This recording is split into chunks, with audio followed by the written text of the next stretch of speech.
Sir Peddireddy Ramachandra Reddy Africa వెళ్ళిపోయారు. తన వ్యాపారాన్ని మొత్తాన్ని కూడా అక్కడ షిఫ్ట్ చేశారు అని వార్తలు రావడం చూస్తున్నాం సార్. దీంట్లో నిజమెంత ఉంది? అసలు ఏం జరిగింది? పెద్దిరెడ్డి రామచంద్రారెడ్డి మామూలుగా ఆయనకి వ్యాపారాలు ఎప్పటి నుంచో ఆఫ్రికాలో ఉన్నాయి. బేసిక్ ఇక్కడైతే ఆయన మైనింగ్ అండ్ కాంట్రాక్ట్స్ ఈ రెండిట్లో ఆయన వ్యాపారాలు ఉన్నాయి. సో ఇప్పుడు ఒక వార్త తెలుగుదేశం ఆంధ్రజ్యోతి కావచ్చు, లేకపోతే ఈనాడు కావచ్చు, తెలుగుదేశానికి సంబంధించిన వెబ్సైట్లు వీళ్ళందరూ కూడా ఈ వార్తని హైలైట్ చేస్తున్నారు. అదేంటంటే పెద్దిరెడ్డి మొత్తం ఆఫ్రికాకు తన వెహికల్స్ అంతా తీసుకెళ్ళిపోతున్నాడు. పోర్ట్లో, చెన్నై పోర్ట్ నుంచి షిప్పుల్లో వెహికల్స్ని పంపించేస్తున్నాడు. సో మొత్తం షిఫ్ట్ చేసేసి ఇక్కడ క్లోజ్ చేసేస్తున్నాడు. దీనికి కారణం అంటే రాబోయే తెలుగుదేశం ప్రభుత్వం ఈయన బాబుని టార్గెట్ చేశాడు. అక్కడ అంగళ్ళలో దాడి చేయించాడు, పొంగనూరులో దాడి చేయించాడు. తర్వాత బాబును ఓడించడానికి కుప్పంలో ఫోకస్ చేశాడు, బాలకృష్ణను ఓడించడానికి హిందూపూర్లో ఫోకస్ చేశాడు. సో అతను స్టూడెంట్ డేస్ నుంచి కూడా చంద్రబాబుకి అపోజిషన్లో ఉండేవాడు. సో అందువల్ల ఇప్పుడు రేపు చంద్రబాబు వస్తే ఫస్ట్ ఈయన మీదే పడుతుంది. కాబట్టి ఈయన ముందు జాగ్రత్త చర్యగా ఇక్కడ వ్యాపారాలను క్లోజ్ చేసి ఆఫ్రికాకి షిఫ్ట్ అయిపోతున్నాడు. ఇది కథనం బేసిక్గా. అందుకని ఆయన ప్రెస్ మీట్ పెట్టి పెద్దిరెడ్డి సమాధానం ఇచ్చాడు. నాకు ఆఫ్రికాలో ఇప్పటి నుంచి వ్యాపారాలు ఉన్నాయి, దానికి వెహికల్స్ కావాలంటే నేను పంపిస్తుంటాను, అదేమీ కొత్త విషయం కాదు, నేను అనేక సార్లు కూడా గతంలో కూడా పంపించాను, అలాగే ఇప్పుడు కూడా పంపిస్తున్నాను, దీన్ని కావాలనే తెలుగుదేశం మీడియా హైలైట్ చేస్తుంది ఆఫ్రికాకు పారిపోతానని. సో అసలు మీరు వస్తే కదా మాట్లాడాల్సింది, ఏదన్నా రాకుండానే మీ గవర్నమెంట్ వచ్చినట్టు మీరు ఊహించుకొని, మీరు వచ్చినట్టు, మీరు మమ్మల్ని ఇబ్బంది పెట్టబోతున్నట్టు ఇవన్నీ ఊహించుకొని మేము వెళ్తున్నట్టు ప్రచారం చేస్తున్నారని ఆయన ప్రెస్ మీట్లో క్లియర్గా చెప్పాడు. ఇక్కడ ఏంటంటే తెలుగుదేశం మీడియా, నేను గతంలో కూడా చెప్పాను, ఇటు జగన్ పోయినప్పటి నుంచి కూడా జగన్ పారిపోతున్నాడు బై బై అని పెట్టి టైటిల్ ఇవన్నీ పెట్టారు. మరి తర్వాత ఆయన ఎవరు, వల్లభనేని వంశీ ఇంక రాడు అని ఇందాక కూడా నేను ఆంధ్రజ్యోతిలో కథనం చదివా. అంటే ఇదే మాదిరిగా తెలుగుదేశం వాళ్ళ గురించి కూడా వెళ్తున్నారు. ఫర్ ఎగ్జాంపుల్ లోకేష్ వెళ్ళాడు. ఎక్కడికి వెళ్ళాడు Lokesh? Bye bye India Lokesh పారిపోయాడని పెట్టారా ఎవరైనా టైటిల్? చంద్రబాబు ఎక్కడికి పోయాడు ఎవడికి తెలియదు. బై బై చంద్రబాబు పారిపోయాడని ఎవరైనా పెట్టారు టైటిల్. పవన్ కళ్యాణ్ ఎక్కడ ఉన్నాడు ఎవడికి తెలీదు, పవన్ కళ్యాణ్ పారిపోయాడని పెట్టారా?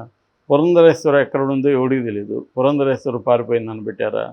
మరి జగన్ ఎందుకు పారిపోయాడని పెడుతున్నారు, ఎందుకు పెద్దిరెడ్డి పారిపోయాడని పెడుతున్నారు, ఎందుకు వల్లభనేని వంశీ పారిపోయాడని పెడుతున్నారంటే మామూలుగా ఒక కథ ఉంది, తేలుగు కప్ప కథ. అదేంటంటే కప్ప ఒక నదిని దాటుతుంటే తేలు అడిగిందంట, నేను కూడా నాకు ఈత రాదు, నీ వీపు మీద కూర్చుంటాను దాటని.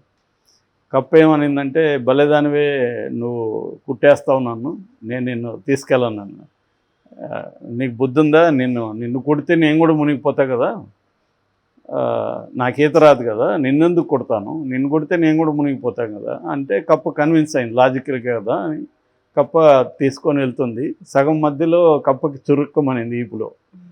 ఏంటంటే కుట్టేసింది, ఇది మునిగిపోతున్నారు ఇద్దరు. అప్పుడు అనింది, బుద్ధి లేదా నీకు, ఇప్పుడు కుట్టేసావు, ఇద్దరు మునిగిపోతున్నారు కదా, కామన్ సెన్స్ లేదంటే, కొట్టడం నా స్వభావం, నేనేం చేయలేను, నేను ఆపుకోలేకపోయాను అని చెప్పిందంట తేలు. సేమ్ తెలుగుదేశం మీడియాకు కూడా ఇదే స్వభావం.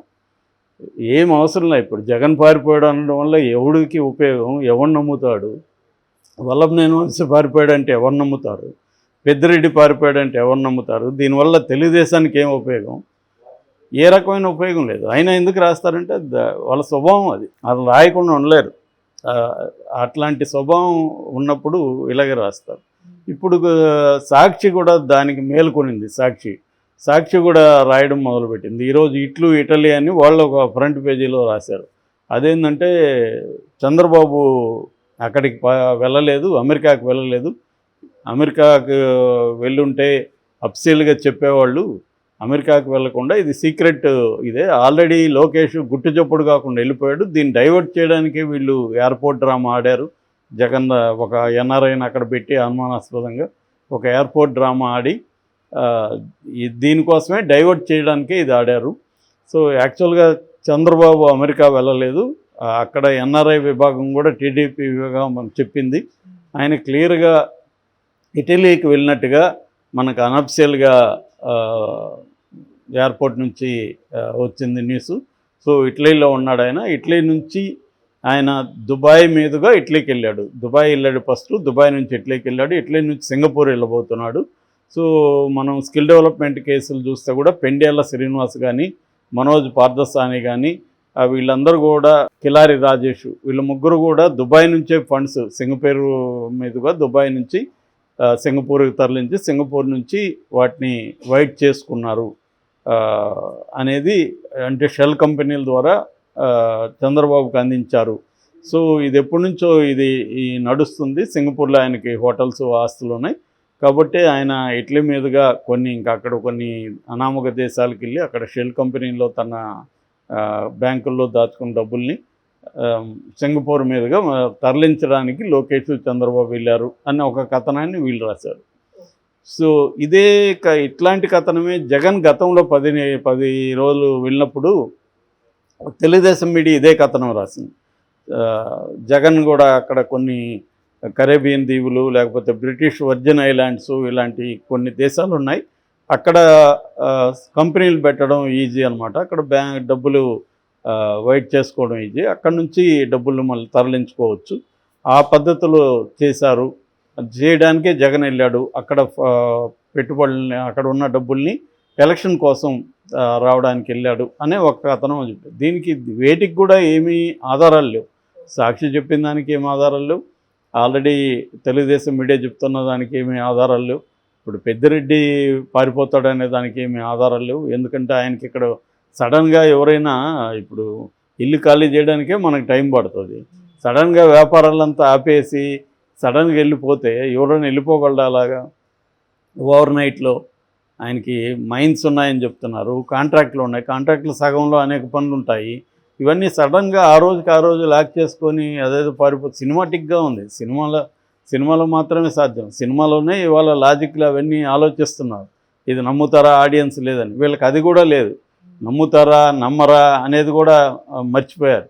రాసేస్తే ఎవడో గొర్రె నమ్మేవాడు నమ్ముతాడు, మన పని రాయడమే అని నేను ఇందాక చెప్పినట్టుగా అది స్వభావంలోకి వచ్చేసింది. ఆ స్వభావంలో ఏమంటే ఆ స్వభావం వల్ల లాజిక్లు ఉండవు. స్వభావం ఇందాక తేలికథలో తేలిక లాజిక్ ఉంటే కుట్టదు కదా. మనం కుడితే మనం కూడా చచ్చిపోతామని తేలిక తెలుసు, అయినా ఎందుకు కుట్టింది? That is character. అలాగా ఇక్కడ మీడియా క్యారెక్టర్ కూడా ఇలాంటి క్యారెక్టర్ అనమాట. వాళ్ళకి అవసరం ఉన్నా లేకపోయినా, వాళ్ళు కుట్టకూడదు అనుకున్నా కూడా వాళ్ళకి తెలియకుండా కుట్టేస్తుంటారు. అలాగానే ఇది కథనాలు ఇవన్నీ. నిజానికి వీళ్ళందరూ కూడా విదేశాల్లో వీళ్ళు డబ్బులు లేవా అంటే ఖచ్చితంగా ఉంటాయి, అందరికీ ఉంటాయి. ఎందుకంటే ఇవాళ రాజకీయ నాయకుల కరప్షన్ అనేది అందరికీ తెలుసు. సో ఇక్కడ ఇబ్బంది అయినప్పుడు వేరే దేశాలు దీనికోసం ఉన్నాయి. అమెరికాలో 2 రాష్ట్రాలు వాడెవరో చెప్పారు, మొన్న ఒక డాక్యుమెంటరీ చూశాను నేను, మనీ లాండరింగ్ మీద డాక్యుమెంటరీ. అందులో ఏముందంటే క్లియర్గా అసలు కొన్ని దేశాల్లో మనం అక్కడికి కూడా వెళ్ళకుండానే ఆన్లైన్లోనే కంపెనీ పెట్టేయచ్చు. నిమిషాల్లో మన కంపెనీ పెట్టేసుకోవచ్చు. ఆ కంపెనీలోకి మనం డబ్బులు ఇచ్చేసుకోవచ్చు. ఎందుకంటే కొన్ని అమెరికాలో 2-3 రాష్ట్రాలు కానీ కొన్ని దేశాలు కానీ ఇటువంటి దాని మీద బేస్ అయ్యి వాళ్ళ ఎకనామీ ఆధారపడి ఉంటుంది. సో అందుకని అటువంటివి గుర్తించి ఇక్కడ కూడా ఇండియన్ పొలిటీషియన్స్ అక్కడ చేస్తుంటారు. మనీ లాండరింగ్ అనేది అది బేసిక్గా. అందుకని మనీ లాండరింగ్ యాక్ట్ పెట్టి దాన్ని రెగరస్గా పెట్టింది కూడా దీనికోసం, కానీ అది ఆ పర్పస్ నెరవేరట్లేదు. సో ఇది జరుగుతుంది, ప్రతి ఒక్కరూ ఈ పని చేస్తుంటారు.